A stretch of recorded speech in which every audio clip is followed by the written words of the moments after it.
Hey there, it's James with Make a Happy Greenhouse. Winds are blowing, it's 25 degrees, feels like 12 according to the Weather Channel, and we got snow. It's the first real test of whether or not the greenhouse can hold heat enough so the plants don't die. So here it is, the day we've been waiting for. It's brutally cold out. It's a typical Kansas winter. We got a real strong wind blowing here. We got snow. And the temperature says it's, like I said, 25. It feels like 12. No doubt there.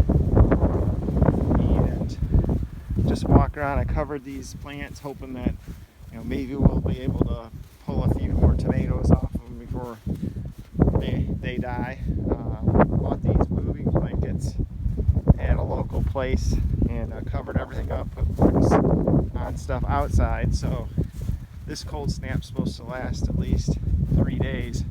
I don't know if they'll make it or not. We'll find out. We'll give it a try, but let's go ahead and go inside the greenhouse.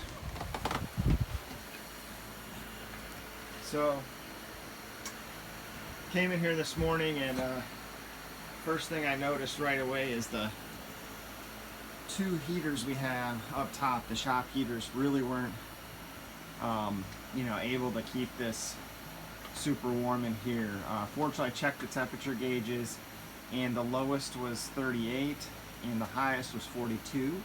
So considering how cold it was last night, I'll consider that a success. But that's not going to be good enough for things like banana plants and stuff to be able to survive long term. I think they can take a hit for a few hours, but they gotta warm right back up. So time to bring out the big guns here, and that's what I've done. So here we have the 2-burner propane heater going, and I'm cranking that up to high right now. We're gonna run that until this temperature gauge here kicks off.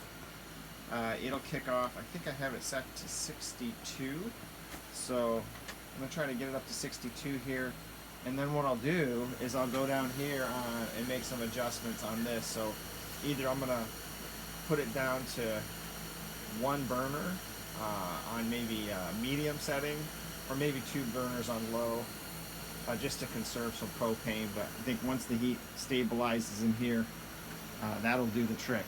So the other thing I have going here is I have the hurricane fan running, just to kind of keep the air circulating in here.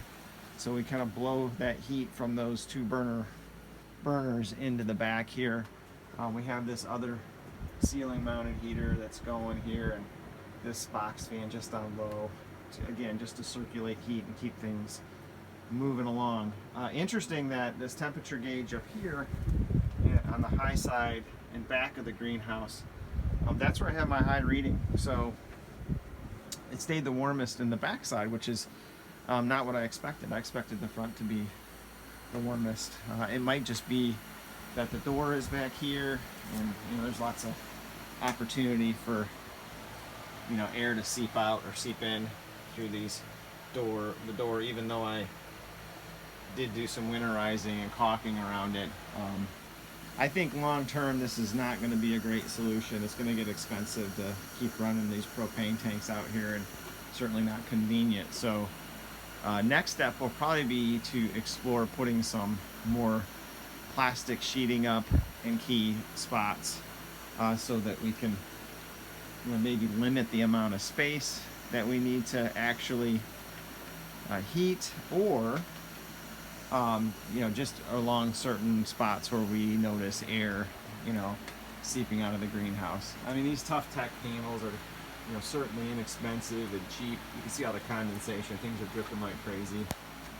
I kind of hit the clear panels with a broom to get a little bit of light coming through. Maybe some of that will start to melt a little bit here as it warms up. It does look like it's starting to rain in here a bit as the temperature goes up pretty dramatically. But that's the setup. We're going to test it out today and see how this goes. Again, going to watch this temperature gauge. Hopefully it'll start to move up here a little quicker. It jumped quick initially, and then it seems to be leveling off a bit, but we'll keep an eye on it. So All right, I'll keep you posted on if we can keep the greenhouse warm in the winter. Thanks.